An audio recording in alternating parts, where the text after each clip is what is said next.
Good morning student. তো আজকে তোমাদের যে আলোর পাঠটা যেটা শেষ হয়েছিল, আজকে তোমাদের আলোচনার বিষয় হচ্ছে তার পরবর্তী অধ্যায় অর্থাৎ চলতড়িৎ। তো আজকের যে টপিকটা সেটা হচ্ছে না চলতড়িতের আন্ডারে বিভব প্রভেদ এবং তড়িৎ চালক বলের আজকে প্রথম পাঠটা আমরা শুরু করব। তো এটা জানতে গেলে আমাদের প্রথমে জানতে হবে যে তড়িতের ধারণা সম্পর্কে আমাদের জানতে হবে যে তড়িৎ কাকে বলে। তড়িৎ হলো কোন স্থির বা গতিশীল তড়িদাধান দ্বারা প্রদর্শিত বিশেষ একটা ধর্ম, অর্থাৎ বিশেষ একটা ধর্ম বলতে যা শক্তি রূপে আত্মপ্রকাশ করে।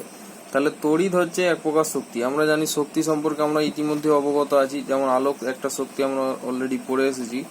তো তড়িৎ হচ্ছে একটা শক্তি, এটা কার ধর্ম না কোনো স্থির বা গতিশীল তড়িৎ আধানের দ্বারা প্রদর্শিত একটা বিশেষ ধরনের ধর্ম। যেহেতু আমরা জানি প্রতিটি আমাদের যে প্রত্যেকটা মৌল আছে, তো প্রত্যেকটা মৌলই ক্ষুদ্র ক্ষুদ্র অংশ নিয়ে গঠিত, যাদেরকে আমরা কি বলি পরমাণু। তো সেই পরমাণুর মধ্যে আবার ইলেকট্রন, প্রোটন, নিউট্রন এই তিনটে কণা থাকে, যাদের সমন্বয়ে একটা পরমাণু গঠিত হয়।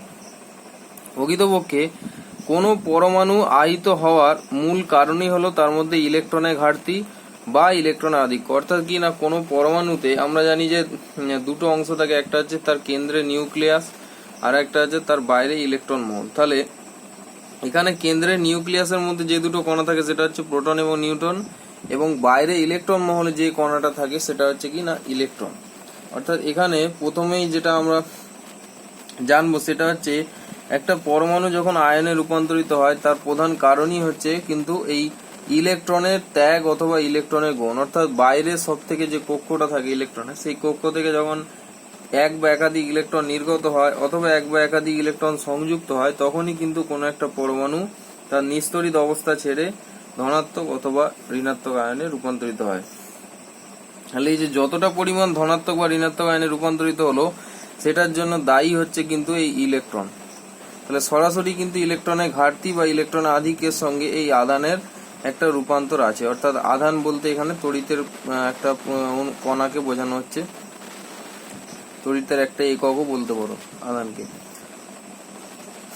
তো একটা পরমাণু কি হয় না আয়নে রূপান্তরিত হয়, আমরা ইতিমধ্যে জানলাম। তো এই রকম সমতুল্য একাধিক আয়নের মধ্যে ক্রিয়াশীল আকর্ষণ বিকর্ষণ বল থাকে। অর্থাৎ আকর্ষণ বল থাকতে পারে অথবা বিকর্ষণ বল, সেটা নির্ভর করে না তার আয়নের মধ্যে যে আধানটা আছে তার প্রকৃতির উপর। অর্থাৎ আধানটা কেমন, ধনাত্মক হলে যদি সমধর্মী আধান হয়, অর্থাৎ যদি ধনাত্মক ধনাত্মক হয় তাহলে বিকর্ষণ হবে, যদি ঋণাত্মক ধনাত্মক হয় তাহলে কি হবে আকর্ষণ হবে। অর্থাৎ সমধর্মী আধান হলে বিকর্ষণ এবং বিপরীত ধর্মী যদি আধান হয় তাহলে কি হবে না আকর্ষণ। তাহলে এই যে আকর্ষণ বিকর্ষণ বল এটা কিন্তু একমুখী হতে পারে বা উভমুখী হতে পারে, কিন্তু এটা নিরবিচ্ছিন্ন ভাবে হবে, অর্থাৎ কন্টিনিউয়াস একটা প্রসেসের মধ্যে থাকবে।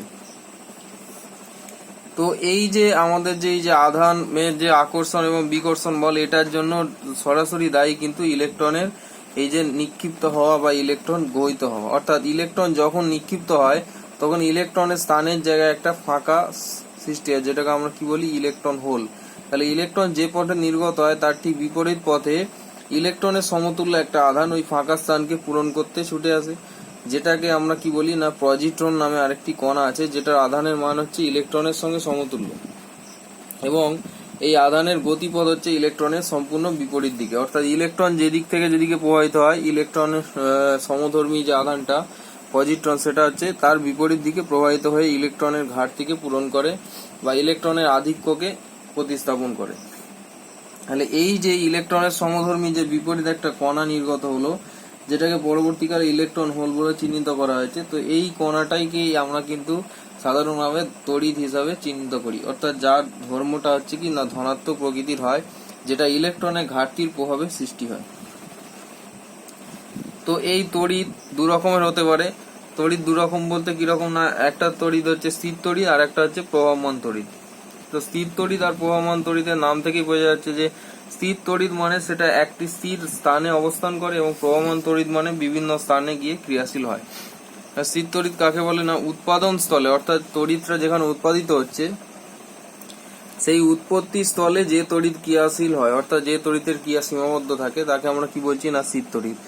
তো এই স্থির তড়িৎ কিভাবে সৃষ্টি হয় না, এটা তৈরি করার জন্য কিন্তু কোনো যন্ত্রের সেরকম বিশেষভাবে প্রয়োজনীয়তা নেই, এটা সাধারণভাবে তৈরি করা যায় বা কোনো ব্যাটারির সাহায্যে তৈরি করা যায়। যেমন হচ্ছে কি না ঘর্ষণজনিত কোনো কারণে স্থির তড়িৎ উৎপাদন করা সম্ভব, তাই একে ঘর্ষণজনিত তড়িৎ বলা হয়। অর্থাৎ কোনো পরিবাহী বস্তুকে বা কোনো ধাতব বস্তুকে যদি আমরা বারবার ঘর্ষণ ঘটাই তাদের মধ্যবর্তী স্থানে, তো তাদের মধ্যে কি হয় না একটা স্থির তড়িতের সৃষ্টি হয়। তার কারণ কি না এই দুটো ঘর্ষণকারী যে বস্তু আছে এদের মধ্যে একটা থেকে ইলেকট্রন নির্গত হয়ে অপরটিতে প্রতিস্থাপিত হয়, তার ফলে কি হয় দুটোর মধ্যে একটা আধানের সৃষ্টি হয় এবং এই আধান পরস্পরকে আকর্ষণ করে, আদারওয়াইজ বিকর্ষণ করে। তাহলে এই আকর্ষণ বিকর্ষণের জন্যই কিন্তু এখানে তড়িতের উৎপত্তি হয়, যেটাকে আমরা কি বলি স্থির তড়িৎ বলে থাকি। নেক্সট হচ্ছে কি না প্রবাহী তড়িৎ। প্রবাহী তড়িৎ কি না উৎপত্তি স্থল ছাড়া অন্য স্থানে ক্রিয়াশীল হয়। অর্থাৎ উৎপত্তি স্থল ছাড়াও কিন্তু অন্য স্থানে ক্রিয়াশীল হতে পারে, অর্থাৎ কিনা উৎপত্তি স্থল থেকে কোনো দূরবর্তী স্থানে ক্রিয়াশীল হয়। তাহলে এই ধরনের তড়িৎ যেহেতু উৎপত্তি স্থল থেকে দূরবর্তী স্থানে ক্রিয়াশীল হয়, তার মানে কি সেটা কিন্তু স্থির নয়, অর্থাৎ প্রবাহিত হওয়ার পরে কিন্তু সেটা ক্রিয়াশীল হচ্ছে। তাহলে অবশ্যই এটা কি হবে না প্রবাহী তড়িৎ। প্রবাহী তড়িৎ প্রধানত দুই প্রকারের হয়, একটা হচ্ছে সমপ্রবাহ এবং যেটাকে আমরা কি বলি ডাইরেক্ট কারেন্ট ডিসি, আর একটা হচ্ছে বিপরীত প্রবাহ বা অল্টারনেটিভ কারেন্ট এসি। তো এই প্রবাহের পিছনে যে মুখ্য দায়ী সেটা হচ্ছে কি না তড়িৎ আধান, অর্থাৎ তড়িৎ সৃষ্টির যে জন্য যে দায়ী, যেমন ইলেকট্রনের সমধর্মী কি তড়িৎ আধান। তাহলে তড়িৎ আধান কাকে বলে না কোনো আহিত বা তড়িৎগ্রস্ত বস্তুতে সঞ্চিত মোট তড়িতের যে পরিমাণ, অর্থাৎ কোনো আহিত বস্তু হতে পারে, আহিত মানে যেটা অলরেডি আগে থেকে অন্য একটি তড়িৎগ্রস্ত বস্তুর দ্বারা আবেশ ঘটিয়ে আহিত করা আছে, অথবা কোনো ডাইরেক্ট তড়িৎগ্রস্ত বস্তু যেটাতে তড়িৎ প্রবাহিত হচ্ছে অলরেডি কোনো পরিবাহীর মধ্যে। তো সেই ধরনের দুটো বস্তুদের মধ্যে সঞ্চিত যে তড়িতের পরিমাণ, অর্থাৎ বস্তুর একক ক্ষেত্রফল এবং একক প্রস্থচ্ছেদের মধ্যে যতটা পরিমাণ তড়িৎ থাকে, তো সেই পরিমাণকে যে রাশি দ্বারা প্রকাশ করা হয়, অর্থাৎ যে ভৌত রাশি দিয়ে আমরা প্রকাশ করি সেটাকে আমরা কি বলছি তড়িৎ আধান, বা শর্টে আমরা কি বলি আধান। বা এটা বলা যায় যে ভৌত ধর্মের জন্য কোনো বস্তু অপর কোনো তড়িৎগ্রস্ত বস্তু বা অনাহিত বস্তুর উপর তড়িৎ বল প্রয়োগ করে। তাহলে এটাও কিন্তু যেহেতু একটা তড়িৎ হচ্ছে এক ধরনের তড়িৎ আধান হচ্ছে এক ধরনের যেহেতু শক্তি, বা তড়িৎ হচ্ছে যেহেতু একটা শক্তি, তো সেখানে বলের উপস্থিতি অবশ্যই থাকবে, যেটা কি না তড়িৎ বল। তাহলে যে ভৌত ধর্মের জন্য কোনো বস্তু অপর কোনো তড়িৎগ্রস্ত বস্তু বা অনাহিত বস্তুর উপরে তড়িৎ বল প্রয়োগ করে, অর্থাৎ তড়িৎ বল প্রয়োগ করে সে তাকে আকর্ষণ করতে পারে, আদারওয়াইজ বিকর্ষণ করতে পারে, তো সেই ধর্মকে আমরা কি বলছি না তড়িৎ আধান। তড়িৎ আধান দুই প্রকারের হয়। বিজ্ঞানী বেঞ্জামিন ফ্র্যাঙ্কলিন সর্বপ্রথম এই আধানের প্রকারভেদ করেছিলেন। তড়িৎ আধান দুই প্রকার, একটা হচ্ছে কি ধনাত্মক আধান এবং অপরটা হলো ঋণাত্মক আধান। অর্থাৎ যখন কোনো একটি পরমাণু থেকে ইলেকট্রন নির্গত হয় তখন তাতে যে আধানের সৃষ্টি হয় সেটা ধনাত্মক আধান, এবং যখন ইলেকট্রন এসে যুক্ত হয় সংযুক্ত হয় তখন সেই পরমাণুতে যে আধানের সৃষ্টি হয় সেটা হচ্ছে ঋণাত্মক আধান। অর্থাৎ ইলেকট্রন বিচ্যুতি হলে কি হবে ধনাত্মক আধান, এবং ইলেকট্রন সংযুক্তি হলে হবে ঋণাত্মক আধান। তো আধানের কিছু বৈশিষ্ট্য আছে। আধান প্রকৃতপক্ষে কিন্তু বিন্দু ভর প্রকৃতির হয় বা বিন্দু প্রকৃতির আধান হয়, অর্থাৎ যার ভর একদম নগণ্য বলে ধরে নেওয়া হয়, এবং এর মান সংযুক্ত বা নিক্ষিপ্ত ইলেকট্রনের আধানের সরল গুণিতক হয়। অর্থাৎ আগেই বললাম না যতগুলো ইলেকট্রন নির্গত হয় বা যতগুলো ইলেকট্রন সংযুক্ত হয় সেই সংখ্যা এবং তার আধানের পরিমাণের সঙ্গে কিন্তু ডাইরেক্ট এটা সম্পর্কযুক্ত। সমজাতীয় আধান পরস্পরকে বিকর্ষণ করে এবং বিপরীত জাতীয় আধান পরস্পরকে আকর্ষণ করে। তাহলে এটা বৈশিষ্ট্যের মধ্যেই পড়ে। স্থির আধানের মধ্যে স্মৃতিশক্তি সঞ্চিত রাখে, অর্থাৎ স্থির যে আধানটা থাকবে সেটা তার মধ্যে কি না স্মৃতিশক্তিকে সঞ্চিত করে রাখবে, যেটা প্রবাহকালে সেটা গতিশক্তিতে রূপান্তরিত হয়। অর্থাৎ এখানে কি না একটা শক্তি রূপান্তর আমরা দেখতে পাচ্ছি, শক্তি নিত্যতা সূত্রকে আমরা এখানে প্রদক্ষিণ করতে পারছি। তো নেক্সট হচ্ছে কি তড়িৎ আধানের একক। তো তড়িৎ আধানের একক দু রকমের যে সিস্টেমে যে একক আছে, সিজিএস সিস্টেমে একককে কি বলে না স্ট্যাট কুলম্ব বা ইএসইউ, অর্থাৎ ইলেকট্রোস্ট্যাটিক ইউনিট। ইএসইউ হচ্ছে শর্ট ফর্ম, যার ফুল ফর্ম হচ্ছে কি না ইলেকট্রোস্ট্যাটিক ইউনিট। আর এর এসআই একক হচ্ছে কুলম্ব। বিজ্ঞানী কুলম্ব যেহেতু আবিষ্কার করেছিলেন, তো কুলম্ব প্রথম তড়িৎ আকর্ষণ বিকর্ষণ বলের দ্বারা তড়িতের অস্তিত্ব লক্ষ্য করেন প্রথম স্থির তড়িতের ক্ষেত্রে। তো সেহেতু এসআই ইউনিটটা কিন্তু তার নাম অনুসারে কুলম্বই রাখা হয়েছে। এবং তড়িৎ আধানের যে মাত্রা, সেই মাত্রাটা হচ্ছে কি না কিউ, অর্থাৎ কিউ বলতে আধানের পরিমাণকে বোঝায়। অর্থাৎ আধান বলতে এখানে কত পরিমাণ প্রবাহ ঘটছে কত সময় তাদের গুণফল, অর্থাৎ সময় ইন্টু তড়িৎ প্রবাহ। তাহলে এদের গুণফলকে আমরা যেহেতু আধান হিসেবে চিহ্নিত করি, তাহলে এখানে কিউর মাত্রা কি হবে, আই ইন্টু টি, অর্থাৎ টি বলতে এখানে টাইম আর আই বলতে এখানে প্রবাহকে বোঝাচ্ছে, অর্থাৎ প্রবাহ মাত্রা। এককের মধ্যে সম্পর্ক, কুলম বা স্ট্যাট কুলম বা ইএসইউর মধ্যে কি সম্পর্ক না 1 কুলম সমান 3 ইন্টু 10⁹ ইএসইউ, অর্থাৎ এখানে কুলম কিন্তু ইএসইউর থেকে বড়।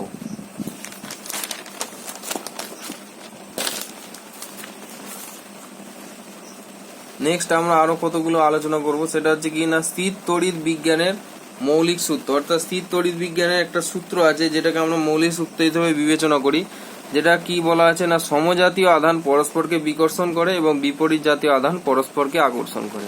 আধানের কোয়ান্টায়ন, অর্থাৎ আধানের কোয়ান্টায়ন বলতে আধান কিভাবে পরস্পরের সঙ্গে বিস্তৃত হয়ে থাকে বা পরস্পরের সঙ্গে সম্পর্কযুক্ত হয়, সেটাকে বলা হচ্ছে আধানের কোয়ান্টায়ন। তো এখানে কাকে বলছে না কোনো আহিত বস্তুতে উপস্থিত মোট তড়িৎ আধানের পরিমাণ, অর্থাৎ একটা টোটাল আহিত বস্তুতে সমগ্র যে আধান থাকে সেই আধানের যে সবসময় ইলেকট্রনের আধানের, অর্থাৎ ইলেকট্রনের যে আধান থাকবে সেই আধানের মানের পূর্ণ সংখ্যা সরল গুণিতক হবে, যেটা আগেই বলা হলো বৈশিষ্ট্যের মধ্যেই ছিল।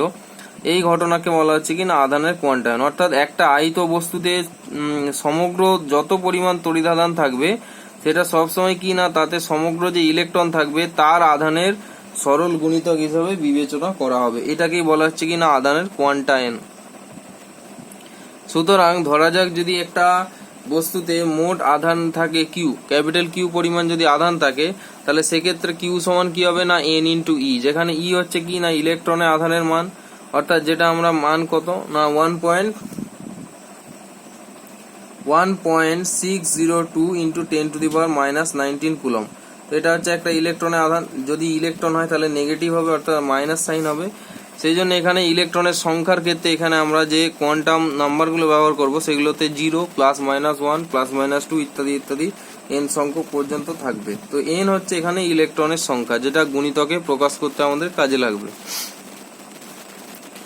উল্লেখ্য কোনো বস্তুতে আধানের পরিমাণ ইলেকট্রনের আধানের ভগ্নাংশ হতে পারে না, অর্থাৎ এখানে আমরা দেখতেই পাচ্ছি যে সংখ্যাগুলো এন এর জায়গা বসানো হয়েছে সবগুলো কিন্তু পূর্ণ সংখ্যা, কখনো কিন্তু ভগ্নাংশ হতে পারে না, অর্থাৎ ইলেকট্রন কিন্তু ভগ্নাংশ আরে থাকতে পারে না। যেহেতু ভগ্নাংশ আরে থাকতে পারে না, তাহলে আধানের পরিমাণ কিন্তু কখনো ভগ্নাংশ বা দশমিকে নির্ণয় করা যায় না। তো অর্থাৎ বস্তুতে আধানের পরিমাণ নিরবিচ্ছিন্নভাবে পরিবর্তিত হয়। নিরবিচ্ছিন্ন মানে কখনো কিন্তু আধান বিচ্ছিন্নভাবে প্রবাহিত হয় না, অর্থাৎ অর্ধেক অর্ধেক বা 1/3 বা 1/4 বা এরকম কোনোভাবেই কিন্তু আধানের বন্টন হয় না। আধান সবসময় পূর্ণ সংখ্যায় সরল অনুপাতে বন্টিত হয়। তড়িতের ইলেকট্রনীয় তত্ত্ব।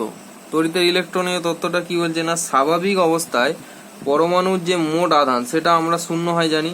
তো পরমাণুর মোট আধান কি করে শূন্য হয় না, কিন্তু যদি কোনো উপায়ে পরমাণুতে ইলেকট্রনের আধিক্য ঘটে অথবা পরমাণুটি কি হবে তখন ঋণাত্মক তড়িৎগ্রস্ত হয়ে পড়বে। তাহলে সাধারণ অবস্থাতে আমরা কি জানি না পরমাণু নিস্তড়িত হয় বা হচ্ছে আমরা বলতে পারি আধান শূন্য হয়। তার কারণ হচ্ছে কিনা সাধারণ অবস্থায় পরমাণুর কেন্দ্রে যে প্রোটন সংখ্যা এবং বাইরে ইলেকট্রন সংখ্যা উভয় সমান হয়। যেহেতু আমাদের প্রোটন আর ইলেকট্রনের চার্জের মান সমান এবং চিহ্নটা বিপরীত, সেহেতু কি হয় পরস্পরকে প্রশমিত করে। সেই জন্য সাধারণ অবস্থায় কোনো পরমাণু সবসময় নিস্তড়িত বা আধান শূন্য হয়ে থাকে। এখন কোনো কারণে যদি ইলেকট্রন সংখ্যার আধিক্য ঘটে তাহলে সেখানে ইলেকট্রনের যেহেতু চার্জ নেগেটিভ, সেই জন্য সেখানে ওই পরমাণুটা ঋণাত্মক তড়িৎগ্রস্ত হয়ে যাবে। আবার যদি কোনো পরমাণুতে ইলেকট্রন এক বা একাধিক ইলেকট্রন যদি বিচ্ছিন্ন করা হয় তাহলে পরমাণুতে ইলেকট্রনের ঘাটতি দেখা দেবে। তো সেক্ষেত্রে কি হবে ইলেকট্রন ঘাটতির দরুন ধনাত্মক আয়ন অর্থাৎ প্রোটনের সংখ্যা আধিক্য কিন্তু বেড়ে যাবে। তো সেক্ষেত্রে সেটা কি হবে না ধনাত্মক তড়িৎগ্রস্ত হয়ে পড়বে।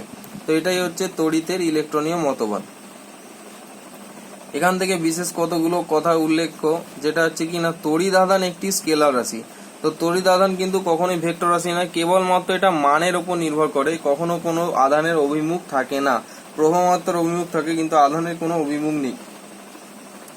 তো তাই হচ্ছে আধান হচ্ছে একটা অবশ্যই স্কেলার রাশি।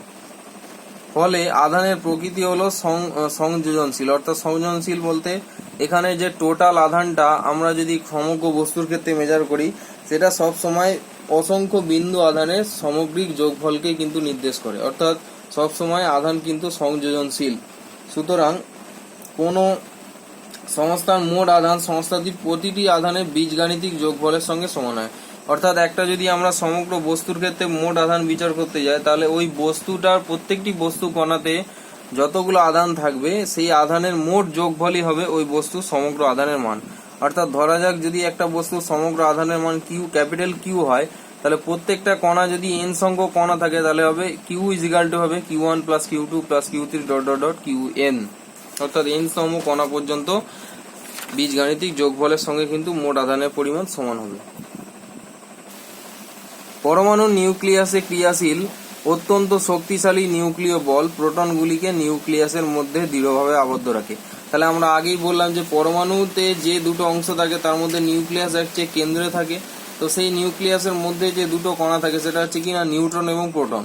তো এই নিউট্রন এবং প্রোটনের মধ্যে অত্যন্ত শক্তিশালী একটি নিউক্লিয় বল ক্রিয়া করে, যেটা আধানের ওপর নয়, কেবলমাত্র তাদের পারস্পরিক দূরত্বের ওপর নির্ভর করে। অর্থাৎ এই নিউক্লিয় বলের মান কেবলমাত্র পারস্পরিক দূরত্বের ওপর নির্ভর করে।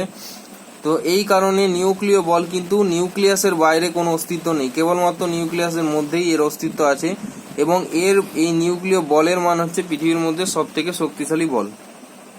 যেহেতু প্রোটনগুলো নিউক্লিয় বলে আবদ্ধ থাকে, ফলে কি হয়, স্বাভাবিক অবস্থাতে কোনো পরমাণু প্রোটন গ্রহণ বা প্রোটন বর্জন করতে পারে না। অর্থাৎ নিউক্লিয় বলের শক্তিমাত্রা এতটাই বেশি, কেন্দ্রক থেকে কখনোই প্রোটনকে বিচ্ছিন্ন করা সম্ভব হয় না, তাই প্রোটনকে গ্রহণ বা বর্জনও করা যায় না। সুতরাং তড়িতের উৎস সংক্রান্ত মতবাদে প্রোটন গ্রহণ বা বর্জনকে কিন্তু কখনোই স্থান দেওয়া হয় না, যা করা হয় সব কিন্তু ইলেকট্রনকে। কারণ ইলেকট্রন বাইরে কক্ষপথে মুক্ত অবস্থায় ঘোরাফেরা করে, তো সেহেতু ইলেকট্রনের শক্তিমাত্রা অনুযায়ী ইলেকট্রনকে বিচ্ছিন্ন করা কিন্তু প্রোটনের থেকে অনেক সহজ। সেই কারণেই যত তড়িৎ আধান সৃষ্টি হয় তার পিছনে মূল দায়ী হচ্ছে ইলেকট্রন, প্রোটন নয়। স্থির অবস্থায় থাকা তড়িৎ আধান তার সংলগ্ন অঞ্চলে যে তড়িৎ প্রবাহ বা ক্রিয়া অঞ্চলে সৃষ্টি করে তাকে আমরা কি বলি, তড়িৎ ক্ষেত্র। অর্থাৎ ক্ষেত্র বলতে কিনা একটা জায়গা, অর্থাৎ একটা স্থান। তো আমরা জানি যে যেমন চুম্বককে রাখলে তার আশেপাশের বিভিন্ন চৌম্বক পদার্থকে সে আকর্ষণ করতে পারে, তেমনি হচ্ছে তড়িৎকে যদি আমরা কোনো তড়িৎবাহী একটি পরিবাহীকে যদি আমরা একটি সাধারণত ধাতব পৃষ্ঠে বা কোনো পরিবাহীর পৃষ্ঠের উপর রাখি, তো সেটা কিন্তু খুব সহজেই তড়িতায়িত হয়। অর্থাৎ ওই তড়িৎ পরিবাহী থেকে আধান কিন্তু চারিদিকে ছড়িয়ে পড়ে এবং একটা নির্দিষ্ট অঞ্চল পর্যন্ত তার প্রভাব বর্তমান থাকে। তাহলে এই যতটা পর্যন্ত ওই তড়িৎ পরিবাহীর জন্য তার প্রভাব বর্তমান থাকবে সেইটাকে আমরা কি বলছি না, তড়িৎ প্রবাহের ক্রিয়া অঞ্চল বা আমরা কি বলছি, তাকে আমরা তড়িৎ ক্ষেত্র বলছি। অর্থাৎ যতটা ক্ষেত্র বা অঞ্চল পর্যন্ত সেই তড়িতের প্রভাব বর্তমান থাকবে। আবার ত্বরণ বা মন্দন নিয়ে গতিশীল আধান চুম্বকীয় তরঙ্গের আকারে নিরবিচ্ছিন্নভাবে শক্তি নিঃসরণ করে, যা বিকিরণ বলা হয়। অর্থাৎ এই যে আধানগুলো, এই আধানে যেমন আমরা জানি ইলেকট্রন হচ্ছে ক্রমঘূর্ণায়মান, তো আধান কিন্তু যেহেতু পরস্পরকে আকর্ষণ বিকর্ষণ করে প্রতি মুহূর্তে, সেহেতু কি হয় না, সমধর্মী আধান পরস্পরকে সবসময় বিপরীত দিকে ঠেলে দেওয়ার চেষ্টা করে। এবং বিপরীতধর্মী আধান যদি থেকে থাকে তাহলে তারা কি করে না, পরিবাহীকের দিকে তারা আকর্ষণ করে। তাহলে এই ক্রিয়া ঘটার ফলে কি হয় না, প্রতি মুহূর্তে আধানগুলো একটি ডেফিনাইট অঞ্চলকে কেন্দ্র করে, অর্থাৎ পরিবাহীকে কেন্দ্র করে কিছু বৃত্তাকার পথে ঘুরতে থাকে, যেটাকে আমরা কি বলি, তড়িৎ বলরেখা হিসেবে চিহ্নিত করতে পারি। তো এটা এক ধরনের তরঙ্গের আকারে ওই পরিবাহী থেকে নির্গত হয় বলে মনে হয়, যেটাকে আমরা কি বলি না, তড়িৎ চুম্বকীয় তরঙ্গ। অর্থাৎ এই আধান কিন্তু তড়িৎ চুম্বকীয় তরঙ্গ সৃষ্টি করতে সক্ষম। নেক্সট হচ্ছে তড়িৎ বিভব। তড়িৎ বিভব কাকে বলে? বিভবের যদি একদম আক্ষরিক অর্থে কথা বলা যায়, অর্থাৎ বিভব কাকে বলে সেটা জানতে গেলে আমাদের জানতে হবে যে তড়িৎ বিভব কোনো তড়িৎগ্রস্ত বস্তুর এমন একটি তড়িৎ অবস্থা। অর্থাৎ তড়িৎ বিভব হলো কোনো তড়িৎগ্রস্ত বস্তুর একটা অবস্থা যা তড়িৎ আধানের প্রবাহ স্থানান্তরের অভিমুখ নির্দেশ করে। অর্থাৎ তড়িৎ আধান কোন স্থান থেকে কোন স্থানের দিকে যাবে সেটা কিন্তু ঠিক করে দেয় এই তড়িৎ বিভব। অর্থাৎ তড়িৎ বিভব হলো তড়িৎগ্রস্ত কোনো বস্তুর এমন একটা তড়িৎ অবস্থা যা তড়িৎ আধানের প্রবাহ, অর্থাৎ তড়িৎ আধানটা কোন অভিমুখ থেকে কোন অভিমুখে স্থানান্তরিত হবে তার গতিপথকে সে কিন্তু নির্দেশ করে দেয়, অর্থাৎ তার গতিপথকে সে বেঁধে দেয়। বা এটাকে অন্যভাবে বলা যায় যে তড়িৎ বিভবের মান ঠিক করে যে বস্তুটা অন্য বস্তু থেকে আধান গ্রহণ করবে নাকি অপর বস্তুকে আধান দেবে। অর্থাৎ সোজাসুজিভাবে বলা যায় যে কোনো একটি তড়িৎগ্রস্ত বস্তু অপর কোনো তড়িৎগ্রস্ত বস্তু থেকে হয় সে আধান নেবে, অর্থাৎ সে চার্জ গ্রহণ করবে, আদারওয়াইজ চার্জ ডিস্ট্রয় করবে, অর্থাৎ চার্জকে সে ত্যাগ করবে। তাহলে এটা কিন্তু তড়িৎ বিভবের মানের উপর নির্ভর করে। নেক্সট যেটা পরীক্ষাগত সংজ্ঞা বা যেটাকে আমরা বলি কার্যগত সংজ্ঞা তড়িৎ বিভবে, সেটা হচ্ছে কি বলছে না, এখানে পরীক্ষা নিরীক্ষা করে দেখা গেছে যে তড়িৎ বিভব হচ্ছে এক ধরনের কার্য। তো তড়িৎ বিভব হচ্ছে এক ধরনের বিশেষ কার্য। যেমন আধান হচ্ছে শক্তির একটা প্রকাশ মাত্র, তেমন তড়িৎ বিভব হচ্ছে তার দ্বারা একটা বিশেষ কার্য, যে কার্যটা কি করতে দেয় না, অসীম দূর থেকে কোনো একটি একক ধনাত্মক আধানকে, অর্থাৎ একক ধনাত্মক আধান ধরা হয়েছে, কারণ একক ধরা হলে কি হয় না, তার পরবর্তী যে আধানগুলোকে আমরা নেবো সেগুলোকে তার সরল গুণিতকে প্রকাশ করা কিন্তু খুব সুবিধে। তো সেই কারণে একক ধনাত্মক আধান নিয়ে এখানে কাজ করা হয়েছে। ধরা যাক কোনো পরিবাহীর একটা কে আমরা একটা তড়িৎ ক্ষেত্রের মধ্যে এনেছি, রেখেছি, কেন্দ্রবিন্দুতে রেখেছি, এবং অপর একটা কোনো আধানকে আমরা রেখেছি একদম অসীমে, অর্থাৎ অসীম বলতে এখানে একটা অ্যাবসার্ড ডিস্টেন্স আমরা রেখেছি যেখান থেকে ওই আধানটাকে আনতে হবে। তাহলে একক ধনাত্মক আধানকে আমরা অসীমে রেখেছি। তো এই অবস্থাতে ওই একক ধনাত্মক আধানকে উক্ত তড়িৎ ক্ষেত্রের মধ্যে, অর্থাৎ যে তড়িৎ ক্ষেত্রটা আমরা নিয়েছি বা যে তড়িৎ ক্ষেত্রটা আমরা অলরেডি সৃষ্টি করে রেখেছি পরিবাহীর দ্বারা, সেই তড়িৎ ক্ষেত্রের একদম কেন্দ্রবিন্দুতে আনতে, অর্থাৎ কেন্দ্রবিন্দুতে আনতে যে পরিমাণ কার্য করতে হয় তাকে কি বলা হয় না, ওই তড়িৎ ক্ষেত্রে ওই নির্দিষ্ট বিন্দুর বিভব। অর্থাৎ কি না, বিভব হচ্ছে কার্যের একটা বহিঃপ্রকাশ যেটা তড়িৎ আধানের দ্বারা ক্রিয়াশীল হয়। তাহলে তড়িৎ বিভবের যদি গাণিতিক রূপ আমরা বের করতে চাই, তাহলে তড়িৎ বিভব সমান কি হবে না, কৃতকার্য বাই তড়িৎ আধান, অর্থাৎ ভি ইজিক্যাল টু কি হবে, ডব্লিউ বাই কিউ। তড়িৎ বিভবের একক কি না, তড়িৎ বিভবের সিজিএস একক হচ্ছে ইএসইউ ভোল্ট বা স্ট্যাট ভোল্ট, আর এসআই একক হচ্ছে ভোল্ট। এদের মধ্যে সম্পর্ক কি না, 1 volt equal to 1/300 ESU volt, অর্থাৎ এখানে ইএসইউ ভোল্টের মান কিন্তু ভোল্টের থেকে বেশি। তো তড়িৎ বিভবের মাত্রা কি হবে না, ভি এর মাত্রা ইজিক্যাল টু কি হবে না, ডব্লিউর মাত্রা বাই কিউ মাত্রা। তো ডব্লিউর মাত্রা বলতে কার্যের মাত্রাকে বোঝায়, তো কার্যের মাত্রা কি না, ml2 T⁻², আর চার্জের যে মাত্রা অর্থাৎ আধানের যে মাত্রা সেটা কি IRT। তাহলে এখানে সামগ্রিকভাবে আমরা কি পেলাম যে ভি এর মাত্রা অর্থাৎ তড়িৎ বিভবের মাত্রা কি হচ্ছে না, ml2 T⁻³ I−1। তাহলে এই হচ্ছে আমাদের আজকের টপিক, এতটা আলোচনা। নেক্সট ক্লাসে আমরা এরপর থেকে অর্থাৎ তড়িৎ ক্ষেত্র সম্পর্কে আমরা নেক্সট ক্লাসে আলোচনা করব। Thank you.